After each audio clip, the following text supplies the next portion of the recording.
Well, focusing now on the tech sector, investors are zeroing in on Uber's first ever quarter in which it reported positive cash flow. With more, let's bring in Yahoo Finance's Dan Howley here. Dan, we're seeing a big pop on the back of those numbers. Uber up more than 15% today.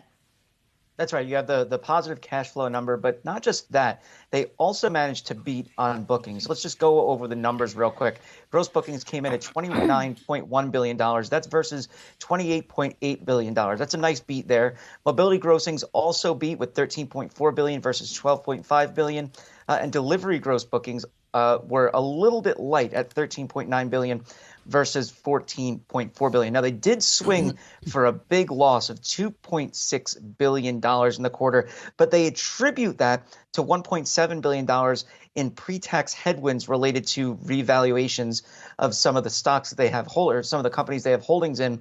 Those include the likes of Aurora, Zomato, and Grab. Those are companies that basically Uber had sold their assets to. So Aurora is the self-driving unit, or prior to the sale of Uber's self-driving unit, they sold off, and now that's Aurora.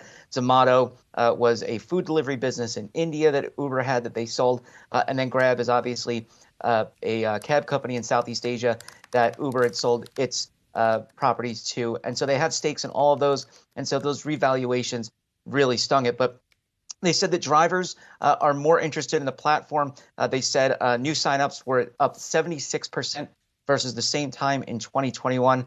And the company also said that they're going to be offering driver incentives for areas that are lagging in particular. So we could start to see that number creep up even more in the future. Obviously, they also had to introduce some of those gas surcharges as a result of rising fuel costs. They said that did hit them as far as a take rate for riders.